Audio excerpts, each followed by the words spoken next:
علشان لو ما شفتوش حاجة حلوة النهاردة، شوفوا معايا كوبري محرم بيه بعد ما تم إغلاقه وأثناء تنفيذ عملية تطويره. وعشان حضراتكم عارفين إن المرحلة الأولى اللي بيتم فيها تطوير الاتجاه النازل ناحية الصحراوي مدتها 15 يوم بس، وبدأت كمان من يوم 31/5 اللي فات. وعلشان كده زي ما حضراتكم شايفين سرعة إنجاز الأعمال علشان إن شاء الله يتم الانتهاء منها قبل عيد الأضحى المبارك. كل عام وأنتم بخير. وباين قدام حضراتكم إنه تم إزالة طبقة الأسفلت اللي كنا كلنا بنشتكي منها، وده طبعا لأن رصف وسفلتة كوبري محرم بيه كله من ضمن أعمال الصيانة والتطوير اللي هيتم تنفيذها. بنحاول نتابع مع حضراتكم كل جديد في محافظة اسكندرية، سواء المشاريع الجديدة أو مراحل تنفيذها أول بأول، علشان تفرحوا معانا. انتوا كمان تقدروا تتابعوا وتعرفوا كل اللي بيحصل في محافظة اسكندرية في كل شبر فيها لما تشرفونا بالاشتراك في قناتكم تركاية وحكاية، وتفعلوا زر الجرس على الكل علشان يجيلكم إشعار بكل جديد. طبعا احنا ماشيين دلوقتي فوق كوبري محرم بيه، والاتجاه اللي احنا ماشيين فيه دلوقتي ده الاتجاه اللي كان جاي من ناحية الصحراوي. دلوقتي بعد ما تم عمل تحويلات مرورية وعكس الاتجاه، بقى هو ده الاتجاه النازل ناحية الصحراوي، لكن اللي جاي من ناحية الصحراوي ومتجه ناحية الكورنيش طبعا بيمر من اسفل الكوبري. ودي التحويلة الجديدة اللي تم عملها. طبعا بعد ما بنخلص كوبري محرم بيه وبننزل منه بنرجع تاني لطريقنا الأولاني من ناحية نادي الترام، وبعدين بنتجه بقى أقصى اليمين لو احنا ماشيين رايحين ناحية الموقف الجديد أو الطريق الدولي الساحلي أو غرب اسكندرية، أو بنطلع من فوق كوبري محرم بيه الجديد اللي قدام حضراتكم ده.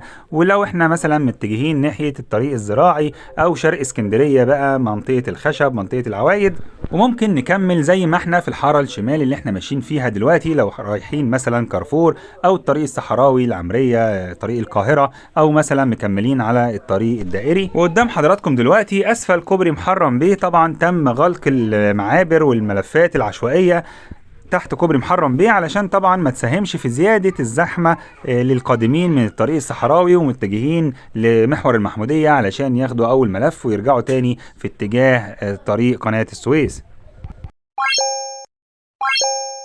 كده احنا راجعين في اتجاه الكورنيش، وجنبنا كوبري محرم بيه الجديد وقدامنا كوبري محرم بيه. طبعا هيكونوا قدامنا دلوقتي الطريق اللي هو تم عكسه وفي تحويلة مرورية. طبعا مش هنقدر نطلع الكوبري من هنا زي ما كنا بنطلع زمان لان الطلعة دي بقت في اتجاه اللي جاي. هنعمل ايه بقى؟ هندخل يمين علشان نمشي من تحت كوبري محرم بيه، وبعدين ندخل يمين تاني على محور المحمودية من البطيء للسريع، وناخد اول ملف اللي عند شارع العمدة او شارع الشرقاوي، ونرجع تاني من محور المحمودية في اتجاه قناة السويس. وبعد كده نقدر ان احنا نمشي يمين علشان لو احنا متجهين ناحية الكورنيش او طريق قناة السويس يبقى هو ده طريقنا. وزي ما قلت لحضراتكم تحت كوبري محرم بيه المعابر العشوائية تم غلقها والملفات العشوائية، لكن الملف الاساسي اللي هو قدام يعني حي محرم باشا مثلا ده هو اللي موجود لسه مفتوح وفي ملف نقدر نلف منه.